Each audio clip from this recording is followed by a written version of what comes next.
What are your fears regarding human existence? This made me laugh because you put that under personal and fun, and I was like, that's not a personal and fun question. Yeah. Do you believe in karma? No. I don't know. I think I believe in karma. I think I believe what goes around comes around. Yeah. And that the more good you put out, the more good will come to you. But that's not always the case. Though. People has just, kind of view the word karma as a cliche. Yeah. But every action, there's an opposite and equal reaction. For every action, there's an equal opposite reaction. That's from Hamilton. It's not.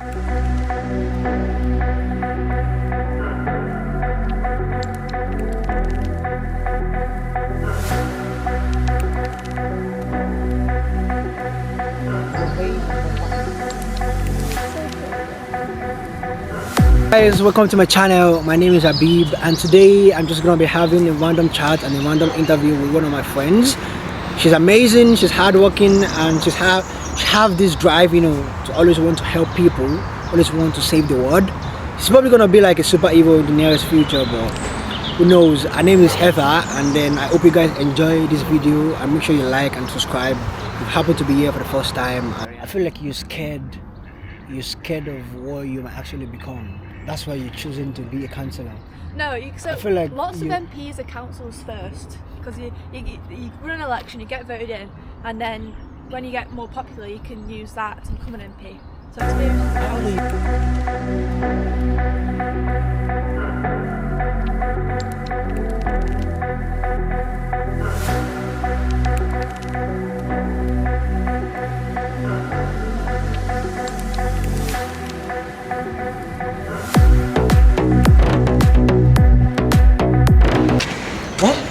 for a bit, you make a wish.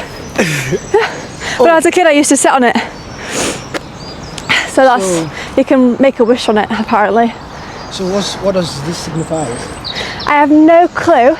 I just know that when I was a kid, we'd sit on it and we'd make a wish. And then it's gonna come true. Hopefully, I can't remember what I wished because I was like 8. But can you try? Can we try? What would you wish for? I could say you wish for sunlight, but the chances of sunlight coming up in the next few minutes or hours. It was so nice yesterday. Yeah. And I was busy on lunch. Crazy. Okay, I wish that Reform UK shut up and go away very fast. There we go. Reform UK, why? Do you hate them that much? Yes. Why? They're dangerous. They're they hate immigrants so much. That's the problem. They hate what? They hate immigrants. Oh. Got a massive cost of living crisis going on in this country, and it's been going on for a while now. Yeah, more and more people are being pushed into poverty, but at the same time, millionaires and billionaires are amassing wealth at a really crazy rate. They've got, during lockdown when so many people were worse off, the amount of billionaires we had skyrocketed. So that's, and people want an explanation for this, and there are two main voices. There's the voice that I have and that I side with, which is we need to start taxing the rich properly and remedying wealth inequality so that we take the money back from wealthy people who have unimaginable amounts of money and give it back to people who actually need resources. So making sure the wealthy are paying their fair share in our tax system. And then on the other side of the spectrum, we've got Reform, the far right, who are saying it's the immigrants. It's the immigrants, it's the immigrants, it's the immigrants. The immigrants are stealing your jobs and stealing your wives, and it's, the immigrants are all horrible and that's why we're all poor. Which doesn't hold up to any real logical scrutiny, but when people are upset, when people are worse off, they're more likely to fall for that kind of thing, if you know what I mean. Yeah. They're more likely they're looking for someone to blame, and it's very easy to blame immigrants because people don't understand other people who aren't like them. I see it online all the time, so I can't really remember the post, but I saw a reel on IG. It was talking about, maybe some of the bad things, situations or events that happened in the UK, and then one guy was like, this is what happens when you let people come to your country. Exactly. And I checked the guy page on IG. I saw that he's based in, I think, Poland, and it's from the UK. It's just, and that's like contradictory because you're complaining about immigrants and then you're not even in the UK, but he's a British. Yeah. But he's also based outside of his country. So speaking of that, I also, I'm noticing this, a pandemic of people living in the UK, the rich particularly. So what would you say? What would you say to that? Maybe they're tired of taxes, laws, new regulations that's kind of hindering them to achieve, their potentials, financial potentials. Like many people are living in the UK now. Do you not notice? Maybe read it in the news or maybe in the blog or people just talk about it. Do you not notice? So as we got people coming in, we also Yeah. have significant amount of people that are leaving, just complaining about certain stuffs. So there is this argument that if we tax the rich, they'll all leave the country in like a mass exodus of rich people leaving to avoid paying taxes. But again, like other countries particularly in Europe, have taxed rich and wealthy people, and a very small proportion of them left. Like I'm sure some people will move out of the country to avoid paying taxes. But I mean, imagine you've got a nice country home down in London somewhere, your kids go to Oxford, you own multiple big factories or hospitals or assets in the UK, and they're making in millions and millions, sometimes billions of pounds. They'd just pay the tax. Why would you uproot your entire family without significant reason? And if you were a billionaire, which one of those voices would you want to win? Of course, I'll be on the side of the majority. People are not rich. If I was a billionaire, I'd want people to blame immigrants instead of blaming me. And then you've got to think about who is it that owns the press, who is it that owns social media companies, who is it that funds Reform UK, the billionaires. And then it's so easy to kind of form this narrative. It happens all the time, to form this narrative that you want people to believe what's different from the truth. Exactly. And when you have billions of pounds, you can pay for that narrative. You can pay newspapers, you can pay social media companies to construct this narrative that it's all immigrants, it's all immigrants, it's all immigrants, even though actually I believe we should be looking after people who have had to flee their countries for reasons of war or mass poverty, and look after them. And I believe we do have the resources to do that. It's just they're being sucked up in a vacuum by people who make unimaginable amounts of money. So that's my stance on Reform UK anyway. I think they're scapegoating immigrant communities as a reason to get votes, and the thing is they don't actually have any real interest in helping people. They have interest in amassing their own power, and so they'll do whatever tactic is easiest, and right now that is scapegoating the immigrant and migrant communities. So that's really thoughtful. Now is the right time to chip in these questions. Yes. So what do you think of the UK in general? Like what do you think of the UK? What do you love about it? What don't you love, and what would you change if you were to be in a position to make a significant change? So I love the UK. I love the land. I love the hills. Do you love the weather? I wouldn't say that's my favourite thing about the UK. It's cold and miserable here most of the time. It rains 8 out of 10 times. Yes, we are famous for being cold and wet and miserable in the UK, weather-wise. But I love. Have you heard of a ley line? So a ley line is like this. If you believe in magic, it's like a underground current of energy that's like magical. Where is it at? There's multiple that cross all over the globe, but there's one called the St. Michael line, I think, and that runs through multiple monuments dedicated to St. Michael, like the St. Michael's Mount, and then there's multiple like churches dedicated to St. Michael, and they're all on this line. I find that kind of history of magic and the land and the relationship between people and the land really fascinating. I mean, obviously in the last quite a few decades now, since the Industrial Revolution, that kind of thing has disappeared in favour of more science and industrial like power and all of that. But I like reconnecting with, I love a tree, I love a good tree. I like reconnecting with the land where I am. I like going away to hostels. I'm sure you've seen that on my Instagram page. I've got. I love going away to hostels and just sitting in the hills and just breathing. So I love England for that, and I love the people, mostly out of principle, because I think we are very, at the moment, especially with this whole anti-immigrant rhetoric, racism on the rise, homophobia is on the rise, misogyny is on the rise. But don't you think can be difficult. the anti-immigrants, something that has been has been here like for a while. It's not something new. Oh no, it's definitely not But something I new. think the magnitude is just.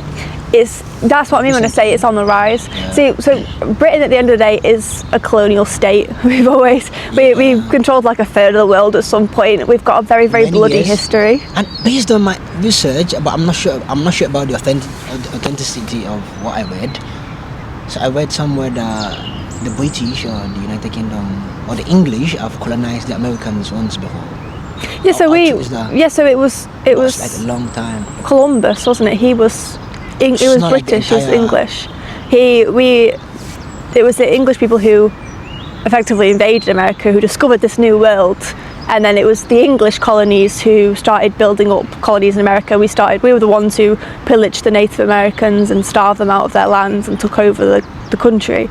And then it wasn't like the full United States of America then, but it was, what's the word, 1850 something, 1850s. Have you ever listened to Hamilton the musical? Because that's really good. Yeah, it's about the life of the founding father, because there's 4 founding fathers, and there's Washington, Jefferson, Hamilton, and... No. What is it about them? It's about the life of Alexander Hamilton and how he fought to essentially liberate America from English rule. Like it was, they wanted their own state. They said, if we're in this country miles and miles away from England, why should we have to pay the English our taxes, and why do we have to pay them money and rely on them for these things? And that's when the war between the British and the Americans went out. So July 4th is their Independence Day. So at the end of the day, America was a colony of England. So that, yeah. So I think what I read was actually true. Yeah, so America was a colony of England. I mean, since then, of course, America has become a massive imperialist superpower itself.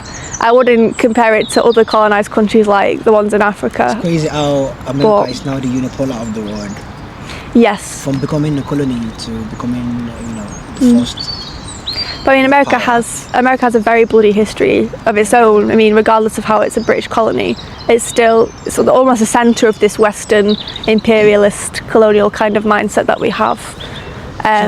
Yeah. So what would you change? Like, if you were to pick, like, maybe, it's gonna be difficult to change the whole world. Oh yeah, definitely. Just like the best and most feasible thing one can do is just to try and make impact. Maybe do 1 or 2 or 3 things and then make it last for a long time. Make change, make impact. So what are the things you think you would do if you were to be in a position to make a significant change? Maybe 1 or 2. So this is the thing, you can't save the world by yourself. I can't save the world. I can join organisations that are in the process of saving the world, and I can lend my support to them. You never can tell if we have like millions of people like you. You never can Oh tell. yeah, so I believe very strongly in collective action. But what I was saying is I can't save the world, but I can save my local area, if that makes sense. I can look after the people around me, I can look after my neighbours and my community, and make sure that we're okay, and take steps to protect us from what's going on in the wider world, such as, climate change is coming for us very rapidly. Did I tell you I used to be like a president of Climate Change Club when I was... Yeah, I think you did, yeah. When you were in school, you mentioned that. Yeah, I mentioned that. So I remember it wasn't something that I was really interested in, but it was like... It's the Bradbury minute of silence. So back in school, we've got like a different, what is it called, curriculums, jobs. Yeah. So I think the position of the president of the Climate Change Club then was open, and then they won like a mini election. So I happened to win. Nice. And trust me, I had no idea what I was gonna do, but like I said, I've never been scared of challenges, and I've loved to learn, stuff. And bear in mind, then internet wasn't something that there was internet, but not like how it is. Not now. Yeah. If you think about anything, if you want to research anything, everyone just picks up their phone. Then we were even using phones in our classrooms. But like I said, I won, fortunately, and then I was given this book about climate change, studying about the greenhouse gases. Second, studying about the ozone layers, the fact that climate change is imminent, the dangers and how people should prepare and stuff like that. So that was when I got to understand the dangers I was when I actually got to understand the dangers of climate change, and I was actually really surprised why people were not paying so much attention. That's the thing. So in the process, I think a few years later, I discovered this girl from Czech Republic. What was her name? So speaking of feminist, what's like your definition of feminism? So I have loads of thoughts on this. I have 3 definitions of feminism, and I think that it's important that we distinct between the 3. The first is like feminism by definition, which is just that like everybody should be a feminist by definition, which is you believe that women should have the same and equal rights and opportunities as men. Exactly. So that's the definition of feminism. And I think everybody should be a feminist in that right. Then there's a second kind of perception of... might have, been misinterpreted. Yes, exactly. So this is a second interpretation, which is like feminists don't want to shave their armpits or whatever. And I think that's what people say. And I think that's more about trying to belittle the movement that was feminism. They don't want to shave their armpits, and they're all like lesbians, and that's why they're feminists, because they don't like men and all of that. And that's the kind of second interpretation of what a lot of people think when they think about feminism. But then the third way I see it is feminism as activism. So this is a feminist who, like suffragists for example, who fought for women's right to vote, women now fighting for rights to abortion, rights to, this ties in as well with gender non-conformity rights. Very feminist issue. You should be able to identify however you think you are. That kind of thing. So feminism is a very complex one, but it's very, very important. I think I'm a feminist. I think everyone's definition by feminist, but a lot of people wouldn't want to say they were a feminist, which is silly. But definition of feminism, you saying you're a feminist actually makes sense. You're trying to fight for women to have the same and equal right as men. Yep. So it makes sense. So like I was saying, how did you develop interest in politics? What about the drive? When did you actually start noticing that I have this interest to save people, to make I hope you can still hear over the plane. It's really bad. You can, because it's the mic cooling. Yeah. Well, I think I probably started with a feminist Instagram account when I was 14. Not that I ran, but that I'd follow. Very soft kind of stuff. But like economics news. I didn't used to. Well, I think if I say used to, it implies that I was really into economics when I was in high school, which is not, because I'm only 21. That's not all true. No, I'm studying economics now as part of my degree. It's very hard. I hate it. Go to, Open University, yeah. So I study with the Open University because I can fit it around my job and still make money, and I do it all from home.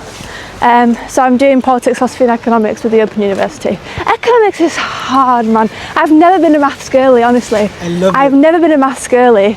It's interesting, and when you get it, but it takes me hours to all these diagrams and the diminishing return, the equity curve. Yeah, like marginal efficiency and all of that. But no, it's interesting stuff though. But I think my interest started with a feminist Instagram account when I was 14, and then from there it just became logical to me.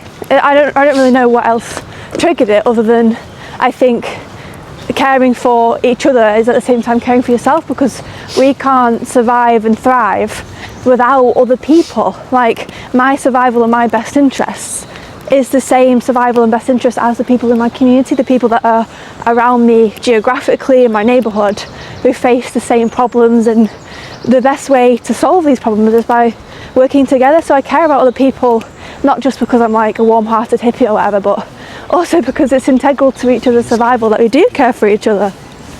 This dog's breed. That's a massive dog. It's like a German Shepherd. Yeah.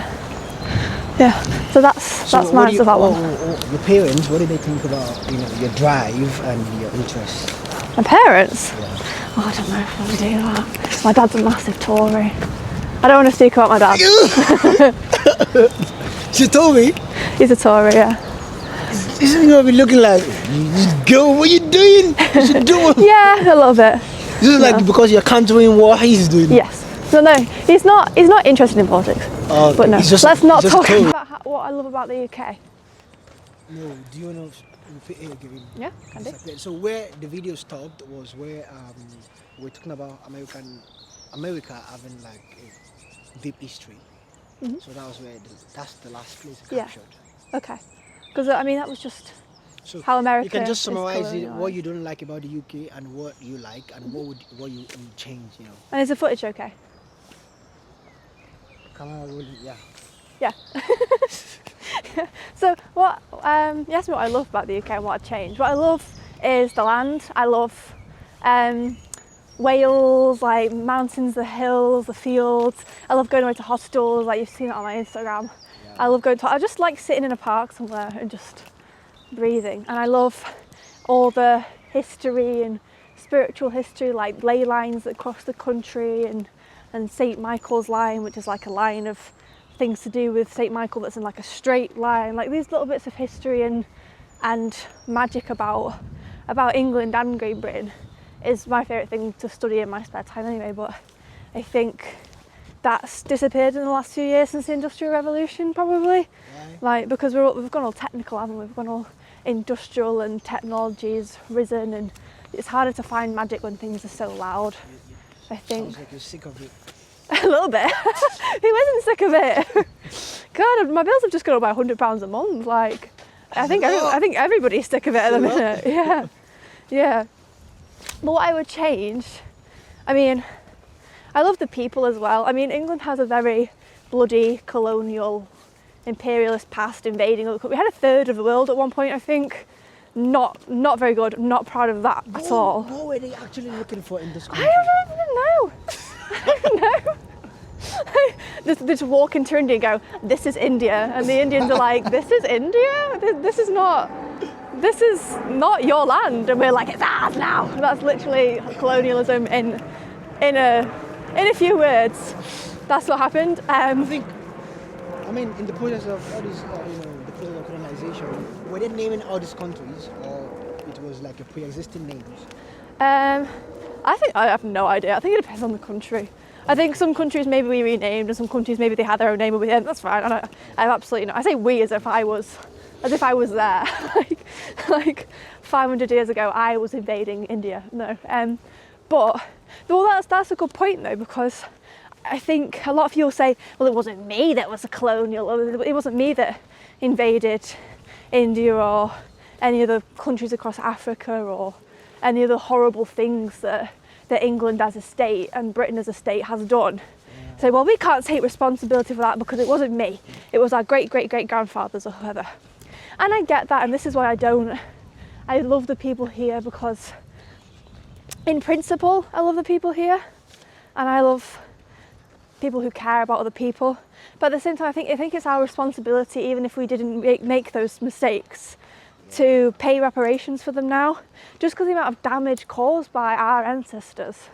I think we have almost a spiritual and moral obligation to repair those mistakes. Even though I didn't personally invade any countries, I understand that legacy is still very much operating in the UK today, and I think it's our job, especially as a white person. Like I've never experienced racism because I'm white, so I think it's my job to learn about that as a concept and to fight against it. To be honest with you, I feel like there's like this, idea of supremacy. Yeah, white supremacy. That has been, voted not only by the white people but also by, other people. Yeah. Because to be honest with you, I remember I remember growing up in Africa. There's a way our community, our parents, our friends, our neighbors. There's a way they regard the white people as supreme, as special. Yeah. So this makes it difficult for us to kind of, become racist against the whites. Yeah. Because whenever we see the white, we kind of like, I don't know how to put it, maybe not the word, we kind of like, put them in this pedestal, like put white people on a pedestal. Put them on this pedestal. I think when I was growing up, then I had to unlearn and relearn. Yeah. They're actually, good white people, and they're also bad white people. Yeah. Just as there are good black people. And there are also people that don't care. There are people in the middle who just don't. Yeah, they're not racist, so- but they also don't so care about the fact that racism. if I want to put a white person on the pedestal, it has to be my choice. Maybe the Yeah. person is nice to me. Yeah. Maybe the person is like someone that has done something good to me. You know. Yeah. It doesn't have to be because of the color. Exactly. You know what I mean? It shouldn't be. Yeah. Well, I think what's that syndrome that it's where you end up like falling in love with your kidnapper or something like that. You get kidnapped and then I've forgotten what it's called. I keep thinking imposter syndrome, but that's not it. No, it's not imposter syndrome. You have to Google it. I generally can't remember. But I feel like that's what's happened with colonialism in a way. I have no idea. We'll have to Google it, like edit it in later and be like, we're idiots and this is what it's called. Yeah? But what are your fears regarding human existence? this made me laugh because you put that under personal and fun, and I was like, that's not a personal and fun question. I was just, I was just jotting down the notes. Yeah, no. So I was laugh. Okay. I was avoiding trying to be perfect. Yeah. When you mentioned it, I was like, ooh, that's true. So what are my fears regarding human existence? I'm afraid of this. Climate change. I'm afraid that we're not going to exist anymore. So there's a climate breakdown. It's not even changing, it's breaking down around us. Like it's not. We're going to see these effects get worse and worse and worse in the next few decades. We're going to see food shortages, wars over water. We're mortal beings, so I feel like everyone is scared to die, obviously, but if you said you are scared we wouldn't be existing anymore, are you talking about the future or the people coming after us, or because the people after we're mortal beings anyway? Yeah, that's a really good point. So we'll all die. I don't think I'm afraid of death. I think everyone's afraid of death, but I want to live as long as I can, man. I want to live till I'm 90 at least. 90. I want to live a long life. You sure you're not going to be using diapers by then? I'll probably be dead by then. I'll probably be dead by age 40 because we're all going to die from climate change. But I think climate change is still going to be, still like we can't predict, but I feel like probably a century later before. The effect is... I don't think so. I think we've got a few decades before it starts getting really bad. Because we've seen it now. It's already happening, especially in the global south. Yeah, we've seen people have already been flooded. People are already dying from their houses going underwater. They're evacuating islands because they know they're going to be underwater in the next few years. But no, my fear regarding human existence is not necessarily that I won't exist anymore. Because we all die. We're all mortal, like you said. We all have a life and we all die. Yeah. But I think humans are here to look after the earth and be stewards of the earth. And I'm scared of this rhetoric that's like, well, if we all die, then that's better for climate, isn't it? That's better for Mother Earth. And I just think humans are so amazing in so many ways. We live and we love and we get depressed and we get sad and we get happy and joyful. I love the joy. I love the joy. Are you a party person? Absolutely not, no, not me. Because I've got sensory issues. When things get too loud, it's too much for me. So I literally never go clubbing. I was going to ask about something, but I'm scared. I don't want to say it. Maybe I'm just going to cut the part off. So when you were talking about party and stuff, and I remember your sister. You remember my sister? Ames, yeah. How's she? Ames is alright. She's fine. They're out partying. But no, hang on, what was that? Hang on, I was saying something about human existence. Oh, I think we're here to protect the earth, and I feel like we're doing the exact opposite, and I'm afraid that humans will cease to exist, and that will be a terrible thing, not just for us, but for the planet as well, because I think we have this opportunity to take care of the planet and the world, and we live in the mass that's idea. what we should do.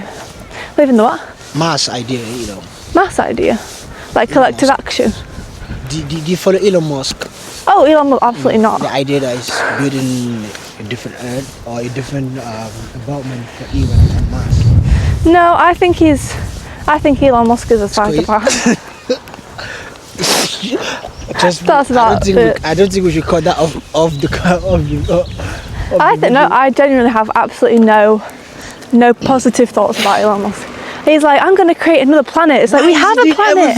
We have a planet. Can we look after this one first? He's like, let's go to space. I'm like, how about you can feed children first? I'm like, can we challenges maybe fixing this one? Yeah, can we To be maybe honest, I look feel after like- this one? I feel like it's really unnecessary trying to It's so build unnecessary. something. I feel like it's sort of way of inflating one's ego, Yeah. because it's fine if you want to do something, but you That's really, exactly it. He doesn't want to do anything. you just he- want to build stuff. He just wants to be a star. Yeah, He wants to be the most rich and interesting and coolest person. He's a massive loser for the record. Like, what do you know about Africa?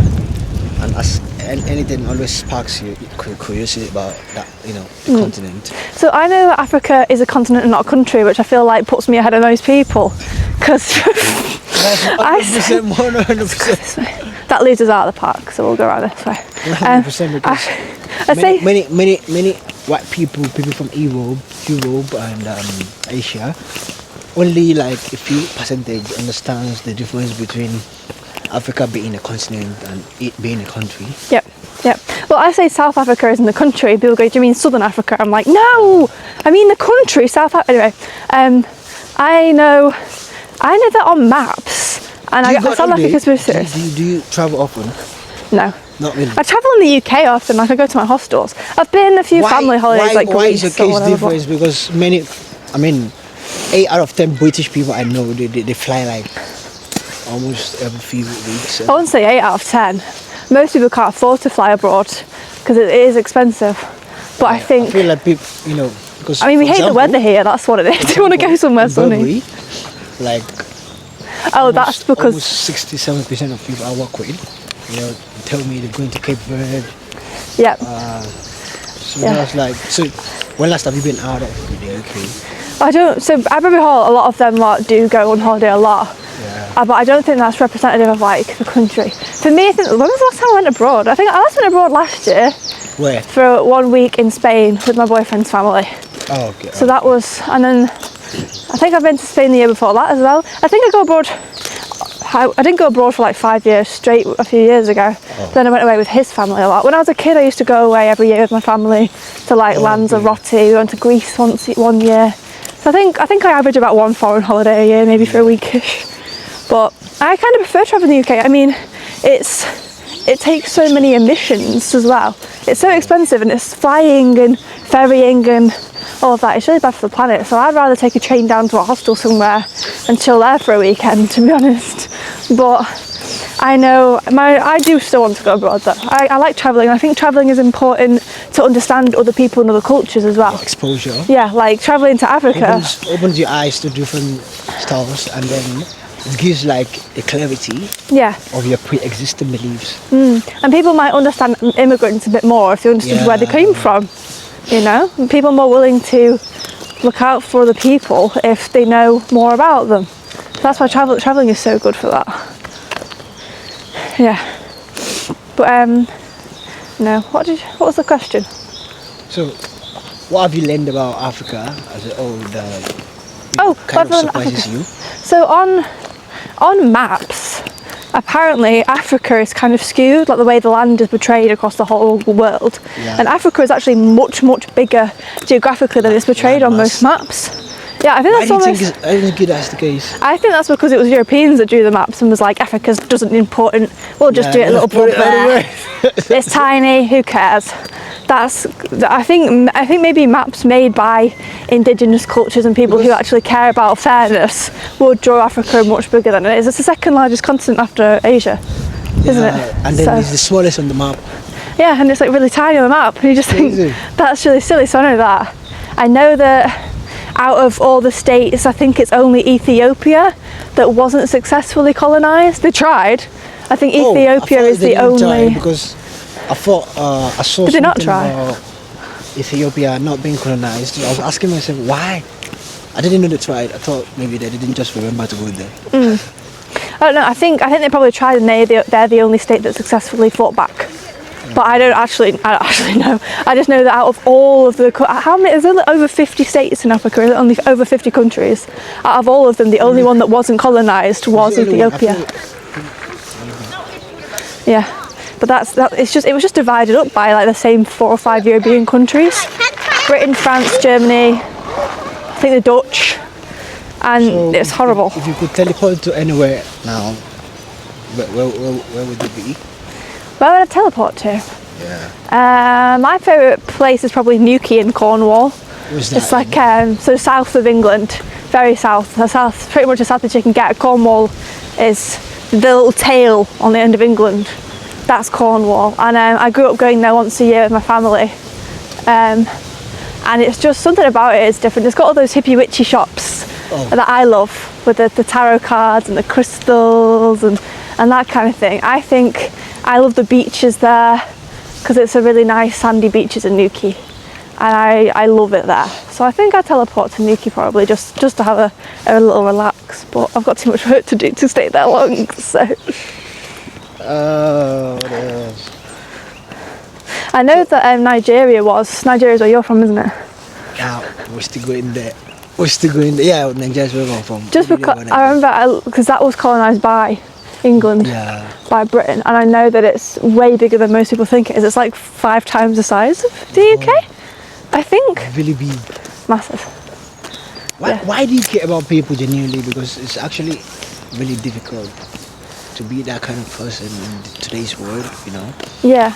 You know, considering the social media, considering the economic challenges, considering poverty, considering one's own problems, put a lot of things into consideration. It's really difficult. But why do you care? You know? Because even if you don't say it, I can see it, I can feel it, and I believe, you know, also many people. I guess I'm just a warm-hearted hippie, I guess. No. No, I think as explaining this. Does anything has effect on why I think you feel that way? Or? I think as explaining this earlier, how like I care about other people. I don't know. I've just always cared about other people's living situations, even if I can't relate to them at all. This used to be way taller, and it was a sculpture of a horse, I think. Oh. Yeah, I think it's a memorial. Yeah, those who died in war. Those who died in war. Or serving conflict. It's a cat. I think it's just really worn down. I think it signifies something. Yeah, so that's the peace dove. So I think it's a dove. It's a dove. It's a symbol of peace. Yeah. Yeah. So I think it's just a memorial, but it's been. I think it must have been knocked down by the wind or something. Because I think it used to be a horse up there, but I honestly can't remember. Looks like it's been here for a century. It's been here for ages. Yeah. But so when I was I'm tired of it. Where's the cafe at? Huh? The cafe, where's it at? Cafe's there. Do you want to go to there? Yeah. Yeah? Seems like you're tired. No, I'm not. We need energy and dopamine. Get some coffee. No, why do I care about people so genuinely? Well, I was explaining it like, I want to live a very long and happy and healthy life, and I can't do that by myself. Yeah. So I think caring for other people and trying to understand them genuinely and making connections with my community is the best way to protect myself and my family. And I will always care about other people and their family. I mean, it's children, isn't it, a lot of the time? How can you not care about children and how they're treated and how they're looked after? It actually does make, you know, a significant difference. Well, people just don't realize. Yeah. You know, I was alone in the kitchen. Was it 3 days ago? I was like, you know, the good you do actually comes back to you. Yeah, it does. Directly or indirectly. Yeah, directly or indirectly. Sometimes you do things to people and they don't care. How the world is designed. Yeah. I just don't understand why that. You know, why it happens that way. Karma. But whatever you do, yeah. Do you believe in karma? Hello. I don't know. I think I believe in karma. I think I believe what goes around comes around. Yeah. And that the more good you put out, the more good will come to you. But that's not always the case. Though. People has just, you know, kind of view the word karma as a cliche. Yeah. But what you actually, it's just like, you know, is it the third law of motion or third Newton law? The threefold rule. For every action, there's an opposite and equal reaction. For every action, there's an equal opposite reaction. That's from Hamilton. It's not from Hamilton, but it's in Hamilton. It's Newton's law, third law of yeah, it's Newton's law of motion. Third law or first law? I don't know. I have no idea. It's one of them. I know it's Newton.